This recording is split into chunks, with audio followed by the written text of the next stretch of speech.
जय हिंद मेरे मित्रों और मेरे साथियों। कैसे हैं आप लोग। चलिए, हमारी पिछली क्लास आपकी स्वर संधि की हो गई थी और दूसरी क्लास आने में थोड़ा प्रॉब्लम हो गई थी, कुछ टेक्निकल प्रॉब्लम थी जिसकी वजह से हमारी संधि की दूसरी क्लास नहीं आ पाई थी। और आज हमारी ये दूसरी क्लास है व्यंजन संधि। ठीक है, व्यंजन संधि की क्लास है और इसके बाद व्यंजन संधि ये दूसरी नहीं बल्कि तीसरी क्लास है। ठीक है, क्योंकि हमने पहली क्लास में केवल दीर्घ संधि के बारे में पढ़ाया था और दूसरी क्लास में आपकी हुई थी गुण संधि, यड़ संधि, वृद्धि संधि और अयादि संधि। आज हमारी तीसरी क्लास है व्यंजन संधि की। ठीक है, चलिए तो देरी न करते हुए हम अपने क्लास को स्टार्ट करते हैं और कहना भी चाहेंगे कि रख हौसला बुलंद, एक दिन तेरी भी उड़ान होगी, खुद को झोंक दे सफलता की आग में, एक दिन तेरी अपनी भी पहचान होगी। ठीक है, चलिए देरी न करते अपना सेशन स्टार्ट करते हैं अगली। ठीक है, चलिए चलते हैं अगले स्लाइड पर। ये रहा, क्या दिया है व्यंजन संधि में। नियम प्रथम क्या दिया है, वर्ग के प्रथम वर्ण का तृतीय वर्ण में परिवर्तन। देखिए, जो स्वर संधि थी उसमें आपको 5 टाइप दिए हुए थे। ठीक है, अलग अलग। इसमें नियम दिया है, नियम 1, नियम 2, नियम 3, नियम 4, नियम 5, ऐसे करके नियम 6 तक है इसमें। ठीक है, तो इसमें नियम 1 क्या कहता है, वर्ग के प्रथम वर्ण का तृतीय वर्ण में परिवर्तन। थोड़ा पेन ले लेते हैं। ठीक है, वर्ग के प्रथम वर्ण का तृतीय वर्ण में परिवर्तन। अब कैसे होगा वर्ग के प्रथम वर्ण का तृतीय वर्ण परिवर्तन। कहेंगे वर्ग का प्रथम वर्ण क्या है। ठीक है, तो आपके जो वर्गीय व्यंजन होते हैं क से लेकर म तक। ठीक है, यानी क से लेकर जो म तक होते हैं, हम आपको थोड़ा लिख देते हैं इधर। यानी ये क से लेकर क, ख, ग, घ, ङ, च, छ, ज, झ, य, ट, ठ, ड, ढ, ड़, त, थ, द, ध, न, प, फ, ब, भ, म। ये 25 आपके वर्गीय व्यंजन होते हैं। तो क्या कर रहा है, वर्ग के प्रथम वर्ण का तृतीय वर्ण में परिवर्तन। ये क वर्ग है, इसको बोलेंगे क वर्ग। ये है आपका च वर्ग। ठीक है, ये है आपका ट वर्ग, ये है त वर्ग, ये है प वर्ग। और ये इस वर्ग के पहला वर्ण, इस लाइन के ये दूसरा वर्ण, तीसरा वर्ण, चौथा वर्ण, पांचवा वर्ण। जब लाइन काउंट करेंगे तो ऐसे चलता है और जब वर्ग काउंट करते हैं तो ऐसे चलता है। क वर्ग क से लेके अंगा तक, च वर्ग च से लेके य तक, ट वर्ग ट से लेकर ड़ तक, त वर्ग त से लेकर न तक और प वर्ग प से लेकर म तक है। ठीक है, तो कह रहे वर्ग के प्रथम वर्ण। तो ये है आपके वर्ग के प्रथम वर्ण, यानी ये वर्ग के आपके क्या है, प्रथम वर्ण। कचट तप, यहाँ लिखा हुआ है कचट तप। कह रहा है कि ये तृतीय वर्ण में बदलेगा। तो तीसरा क्या है, ये पहला, दूसरा, ये तीसरा, ये चौथा, ये पांचवा है। तो ये बदल जाएगा, इस वाली लाइन में बदलेगा। तो जब बदलेगा तो क बदलेगा ग में, च बदलेगा ज में, ट बदलेगा ड में, त बदलेगा द में, प बदलेगा ब में।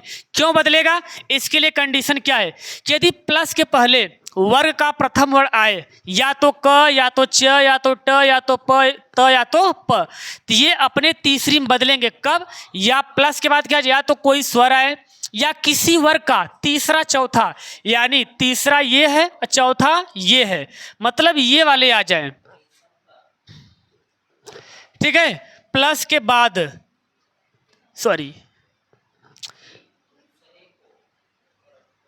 ये वाले हो गए। ठीक है, तीसरा ये हो गया और ये चौथा ये हो गया।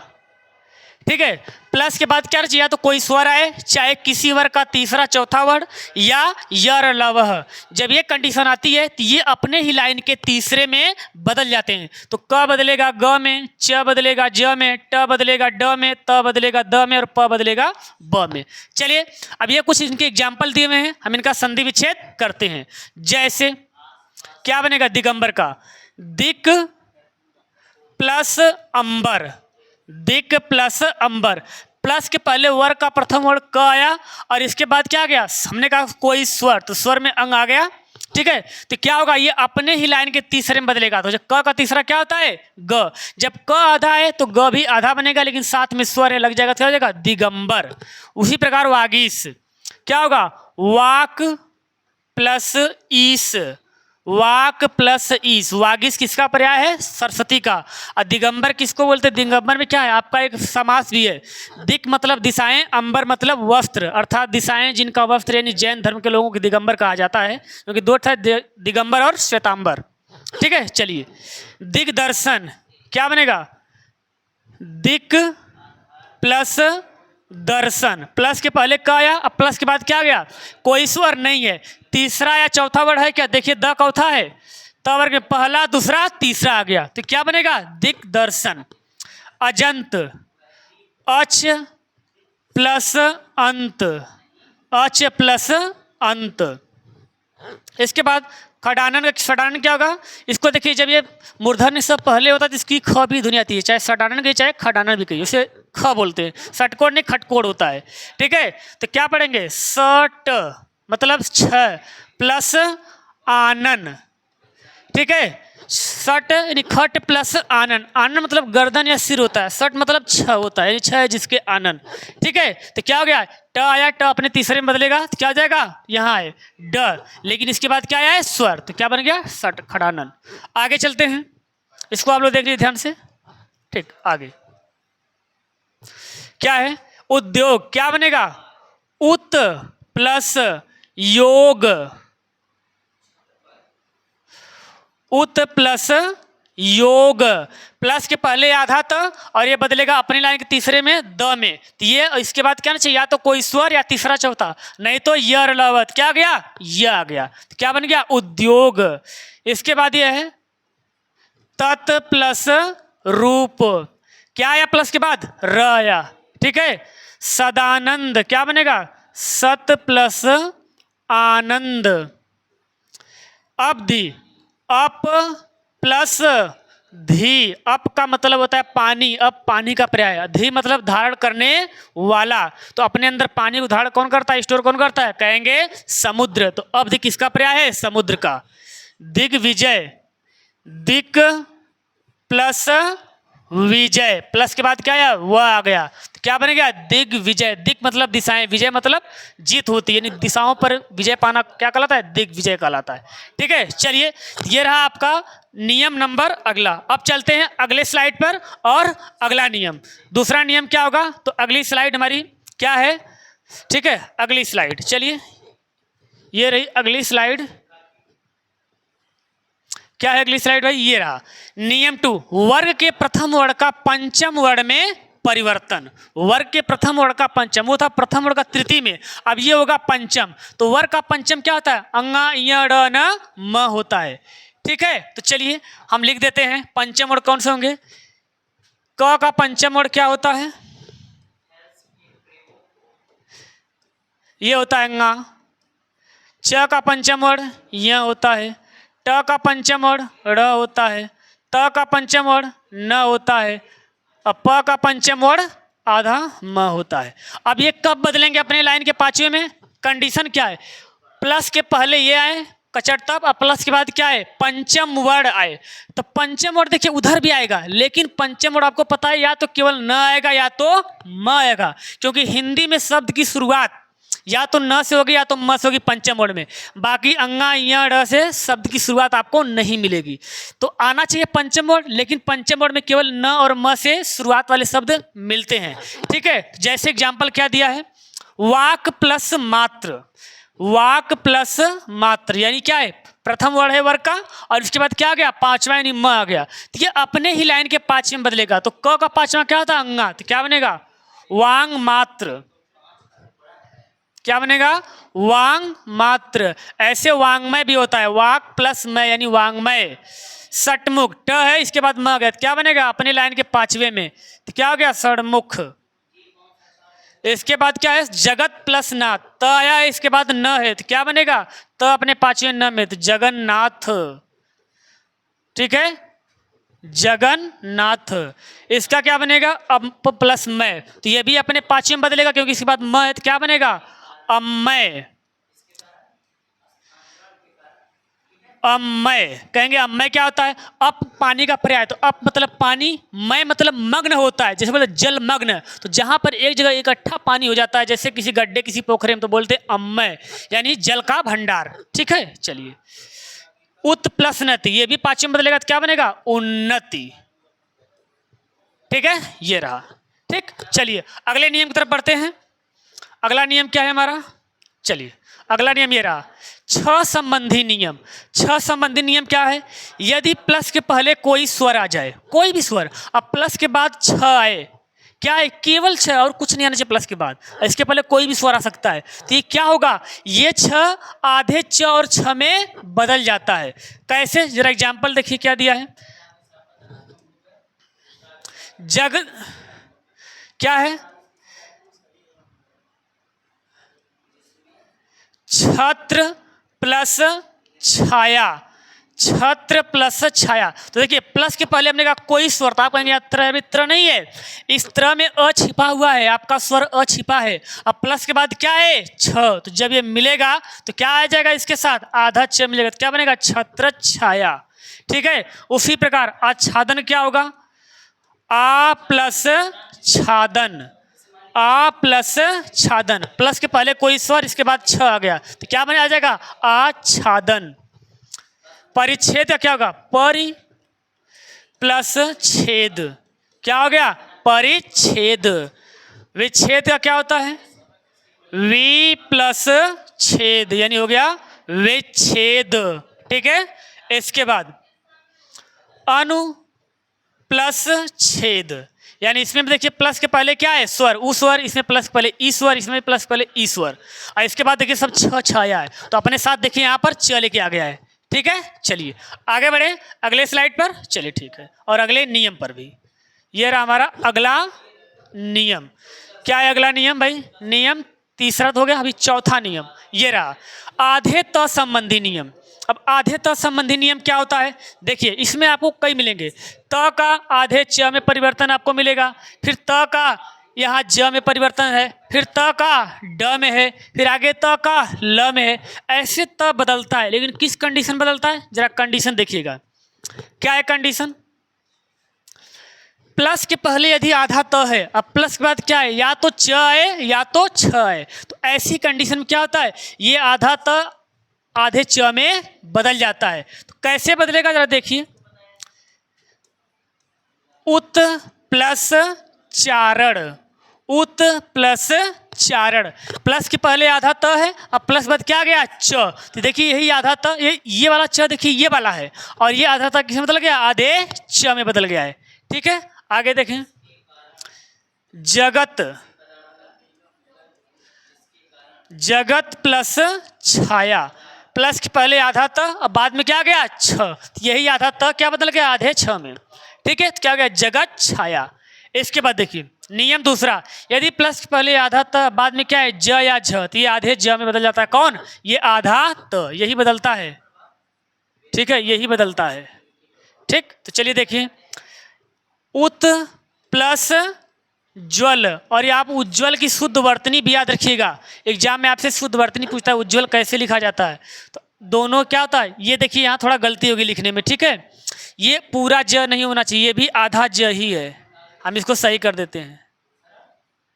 ठीक है, उत प्लस ज्वल क्या बनेगा? उज्ज्वल, क्योंकि ये वाला ज ये आधा त बदल के आया है, और ये वाला आधा ज इसके साथ लगा हुआ है। ठीक है, चलिए उज्झरी क्या बनेगा?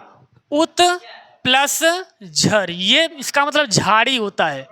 उज्झरी मतलब क्या होती है? ऊंची ऊंची झाड़ी, उत मतलब ऊंचा, झरी मतलब झाड़ी होता है। ठीक है, तो क्या हो गया? उज्झरी मतलब झाड़ी का पर्याय है। ठीक, चलिए आगे देखें अगला नियम क्या है? आधे त का ट में परिवर्तन, ड में परिवर्तन। लेकिन देखिए यहाँ एक कंडीशन है, यहाँ पर चाहे च है चाहे छ, हमेशा त च बदला था, यहाँ पर चाहे ज है चाहे झ, तो हमेशा किस में बदला था? आधे ज में। लेकिन यहाँ थोड़ा सा चेंज है, यदि प्लस के बाद ट आएगा तो ये आधा ट में बदलेगा आधे, और यदि प्लस के बाद ड आए तो यही किस में बदल जाएगा? आधे ड में बदल जाएगा। ठीक है, चलिए आगे बढ़े, इसका एग्जाम्पल देखें। तो चलिए देखिए एग्जाम्पल कैसे है। एग्जाम्पल दिया, इसका संधि विच्छेद करते हैं। क्या होगा? वृहत, वृहत प्लस टीका, क्या होगा? वृहत टीका, वृहत मतलब ऊंचा, टीका मतलब व्याख्या होता है। देखिए टीका अनेक अर्थी शब्द है, टीका मतलब एक लगाने वाली टीका, और एक टीका आपको जो लगता है इंजेक्शन जैसे वैक्सीन लगी थी वो भी क्या एक टीका है, और ये टीका मतलब व्याख्या होता है। यानी बहुत अच्छी जो व्याख्या होती है उसे क्या बोलते हैं? बृहत टीका बोलते हैं, यानी जिसका एक्सप्लेन बहुत अच्छे तरीके से हुआ हो। ठीक है। उड्डयन क्या बनेगा? उत प्लस डयन। डयन मतलब होता है खेल का मैदान, उत मतलब ऊंचा, यानी ऐसा खेल का मैदान जो क्या हो? ऊंचा हो, यानी ऊंचे स्थान पे उसे क्या बोलते हैं? उड्डयन बोलते हैं। ठीक है, तो ये हो गया। चलिए आगे बढ़ते हैं अगले स्लाइड पर और अगले नियम की तरफ। आप स्क्रीनशॉट लेना हो तो ले सकते हैं। ठीक है, ये रहा अगला नियम। अगला क्या है? उसी का चौथा है, आधे त का आधे ल में परिवर्तन। कब? जब प्लस के पहले आधा त आए और प्लस के बाद क्या रहे? ल, तो ये आधा त आधे ल में बदल जाता है। तो क्या बनेगा? उत प्लस लास। क्या होगा? उल्लास। उल्लास का मतलब क्या था? बोलते हर्ष उल्लास, मतलब जब आपको खुशी आनंद मिलता है क्या होता है? हर्ष उल्लास होता है, नहीं उल्लास मतलब खुशी होती है। उल्लेख क्या बनेगा? उत प्लस लेख। ठीक है, चलिए अब क्या है? आधे त का आधे च और छ में परिवर्तन। देखिए वहां था एक छ संबंधी नियम, वहां भी आपको च आधा च और छ रहता, लेकिन वहां कंडीशन लगती प्लस के बाद छ और प्लस के पहले कोई स्वर आए तो वो छ ही बदलता था। लेकिन यहाँ क्या है? यहाँ थोड़ा सा उल्टा है। क्या है? ये आधा त आधे च में बदलेगा और ये स यहाँ पर छ में बदलेगा। वहां पर छ खड़े खड़े अकेले बदल जाता था। ठीक है, लेकिन यहाँ पर आधा त आधे च में बदलता है और ये तालव्य स छ में बदलता है। कैसे? जरा देखिएगा इसका संधि विच्छेद। उत प्लस श्वास, तो ये आधा त बदल गया आधे च में और ये आधा स है इसलिए ये आधा छ में बदल गया। तो क्या हो गया? उच्छ्वास मतलब ऊपर छोड़ी गई श्वास। बाबा रामदेव कराते हैं ना अनुलोम विलोम, ऐसे ये वही वाला है। उच्छ्वास मतलब ऊपर छोड़ी गई सांस। ठीक है, अब क्या है? सच्छास्त्र यानी सत मतलब सत्य प्लस शास्त्र, यानी ऐसा शास्त्र जिसमें केवल सच्चाई हो यानी सत्य हो, वही क्या कहलाता है? सच्छास्त्र कहलाता है। ठीक है, आगे क्या है? यदि त के बाद ह आ जाए, अगला नियम, यदि त के बाद ह आ जाए तो क्या होता है? ये आधा त, ये आधा था क्या होता है? आधे द में बदल जाता है और ये ह ध में। इसको थोड़ा ऐसे लिखना चाहिए था। ठीक है, थोड़ा सा टाइपिंग में मिस्टेक हो गया है, मतलब कभी कभी क्या होता है फॉन्ट उठा नहीं पाता है। ठीक है, चलिए तो जरा देखते हैं उद्धार।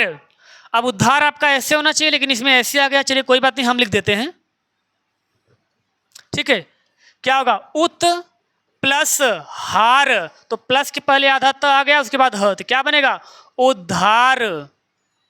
इसमें उद्धरण, उद्धरण तो क्या बनेगा? उत प्लस हरण, आ गया प्लस के पहले आधा था उसके बाद ह, हो गया उद्धरण। उद्धरण वही जो आप डबल इन्वर्टेड कामा, इसको अवतरण चिन्ह या उद्धरण चिन्ह बोलते हैं। ठीक है, या सिंगल इन्वर्टेड कामा। चलिए आगे बढ़ते हैं अगले स्लाइड की तरफ। ठीक है, चलिए ये रहा हमारा अगला स्लाइड। नियम पांचवा, आधे म संबंधी नियम। ठीक है, आधे म संबंधी नियम क्या इसमें? इसमें देखिए तीन कंडीशन होगी। प्लस के पहले आधा म और प्लस के बाद क्या है? क से लेकर भ तक के वर्ड, पहला हो गया। दूसरा प्लस के पहले आधा म और प्लस के बाद क्या है? आपके अंतस्थ और उष्ण व्यंजन। दूसरा और तीसरा क्या? प्लस के पहले आधा म और प्लस के बाद म। ठीक है, तीनों कंडीशन हम आपको दिखाते हैं क्या है। चलिए देखिए, यदि प्लस के पहले क्या है? आधा म और प्लस के बाद क से लेकर भ तक के वर्ड आए तो ये आधा म क्या होता है? अनुस्वार या पंचमाक्षर में बदल जाता है। तो म खुद एक पंचमाक्षर है। चलिए देखिए कैसे होता है। तो क्या बनेगा? अलम प्लस कार, तो प्लस के पहले आधा म और प्लस बाद क्या हो गया? क, तो ये अनुस्वार में बदल जाएगा। तो क्या हो गया? अलंकार। ये माँ किसमें बदल गया? अनुस्वार में, और ल के ऊपर लग गया तो हो गया अलंकार। संधि क्या बनेगा? सम प्लस धी, तो प्लस के पहले आधा म प्लस के बाद क्या है? क से लेकर भ तक के वर्ड, तो बीच में ध आता है तो क्या हो गया? संधि। ठीक है, संधि शब्द में कौन सी संधि है? व्यंजन संधि है। लेकिन खुद व्यंजन शब्द में व्यंजन संधि नहीं है, उसमें यड़ संधि है, वी प्लस अंजन। और स्वर में भी स्वर संधि तो है, सु प्लस अर होता है। ठीक है, स्वर। संगति क्या बनेगा? सॉरी ये छूट रहा है क्या? सम प्लस जय, सम मतलब बराबर होता है, यानी जय यानी जिसकी जय जयकार हमेशा होती रहे उसे क्या बोलते हैं? संजय। सम प्लस गति क्या बनेगा? संगति। सम मतलब बराबर या साथ साथ, और गति मतलब चलना, यानी ऐसी गति जो बराबर एक दूसरे के साथ साथ चले, उसे बोलते हैं संगति। लेकिन कभी कभी संगति अच्छी मिल जाती, कभी कभी गड़बड़ मिल जाती है। तो गड़बड़ मिलती है तो आप लोग मेहरा जाते हैं, और अच्छी मिल गई तो भाई आगे कल्याण हो जाता है। ठीक है, चलिए। संपूर्ण, सम प्लस पूर्ण। ठीक है, क्या बन गया? संपूर्ण। ठीक है, चलिए बढ़ते हैं अगले स्लाइड की तरफ। अगला स्लाइड ये रहा, दूसरा। प्लस के पहले आधा म, प्लस बाद क्या आ जाए? या तो अंतस्थ यरलवः या तो उष्म सखस। तब भी क्या होता है? ये अपने ही मतलब ये अनुस्वार में ही बदलता है, लेकिन वहाँ क्या है कि वो अनुस्वार जो था यानी म बन रहा था, आप उसको पंचमाक्षर भी लगा सकते हैं। ठीक है, लेकिन यहाँ पंचमाक्षर नहीं लगाएंगे, क्योंकि पंचमाक्षर केवल वर्गीय व्यंजन में लगते हैं। ठीक है, अब ये यरलवः सखस ये वर्गीय व्यंजन नहीं है, ठीक, यहाँ अनुस्वार केवल अनुस्वार ही रहेगा। तो क्या बनेगा? सम प्लस योग। क्या बन गया? संयोग। सम प्लस रक्षक। क्या बन गया? संरक्षक। सम प्लस विधान। क्या बन गया? संविधान। ठीक है, आपको पता भी है संविधान किसने लिखा है। ठीक है, और उनका हैप्पी बर्थडे भी आने वाला है 14 अप्रैल को। ठीक है, और हमें उनका एक बहुत अच्छा कथन याद आता है बाबा साहब का। उन्होंने बोला है कि शिक्षा उस शेरनी का दूध है जिसने पिया उसने दहाड़ा है, और जिसने सूंघ के रख दिया वो हो गया नारियल और छुआड़ा है। ठीक है, तो आप क्या करना है? सूंघ के रखना नहीं है, ठीक है, अच्छे से पीना है। ठीक है, ताकि आप भी दहाड़ सकें, क्योंकि इस जीवन में यदि संसार में यदि रहना है तो शेर की तरह अगर नहीं रहेंगे तो गीदड़ों की जगह यहाँ पर नहीं है। और हालात आप गवर्नमेंट की देख ही रहे हैं। ठीक है, धीरे धीरे सब खत्म कर रही है। ठीक, चलिए, संसार का क्या बनेगा? सम प्लस सार यानी संसार। संहार का क्या होगा? सम प्लस हार। क्या हो गया? संहार। ठीक है, चलिए बढ़ते हैं अगले स्लाइड की तरफ। और इसका एक तीसरा अगला नियम है, क्या है? ये रहा, आधे प्लस के पहले आधा म, प्लस के बाद म। तो क्या स्थिति यानी पूर्वत स्थिति, मतलब ये म अपने ही ज्यों का त्यों रहेगा। ठीक है, इसमें कोई परिवर्तन नहीं होगा। जैसे सम्मुख का क्या है? सम प्लस मुख। जरा देखिए, ये आधा म ज्यों का त्यों है और ये मुख ज्यों का त्यों यहाँ पर है, कोई परिवर्तन नहीं, इसलिए बोलते हैं पूर्ववत स्थिति। ठीक है, सम्मान का क्या मिलेगा? सम प्लस मान। क्या हो गया? सम्मान। यहाँ भी देखिए म आधा ज्यों का त्यों है और ये पूरा म भी क्या है? ज्यों का त्यों है। ठीक है, सम्मेलन क्या बनेगा? सम प्लस मेलन। क्या हो गया? सम्मेलन। ठीक है, ये रहा। अब चलते हैं अगले स्लाइड पर, अगले और लास्ट नियम की तरफ। क्या है? ये रहा, स का स में परिवर्तन। ठीक है, यानी दंत स का मूर्धन्य स में परिवर्तन किस कंडीशन में होगा? यदि प्लस के पहले क्या आ जाए? कोई स्वर, लेकिन अ को छोड़कर, यहां दिया है अ को छोड़कर, मतलब कोई स्वर आए लेकिन अ नहीं आए, और उसके बाद क्या है? केवल स आए, इसके अलावा कुछ नहीं है, तो यही स किस में बदल जाएगा?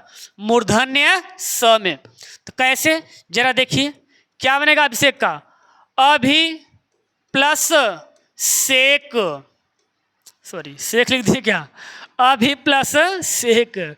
ठीक है, तो क्या हो गया? अभिषेक। प्लस के पहले इस भ में देखिए स्वर आया है, और प्लस के बाद क्या? ये दंत स जैसे मिलता है क्या हो जाता है? मूर्धन्य स यानी अभिषेक। ठीक है, चलिए, V plus sum. Kapil Sharma show में कृष्णा बोलता है ना, एक उसका प्रोग्राम आता है जिसमें शेख बनकर आता है। ठीक है, तो बोलता है मैं अभी अभी शेख बना हूँ क्योंकि मेरा नाम अभिषेक है। ठीक है, चलिए आगे क्या है? सुषमा। सु प्लस समा। क्या हो गया? सुषमा। परि प्लस सद। क्या होगा? परिषद। ये परिषद की शुद्ध वर्तनी ये होती है, इसको वर्तनी की दृष्टि से भी आप लोग याद रखिएगा। ठीक है, चलिए, नी प्लस साद। क्या हो गया? निषाद। ठीक, ये रहा हमारा व्यंजन संधि जिसमें 6 नियम थे, और आज के लिए क्लास यहीं तक रहेगी।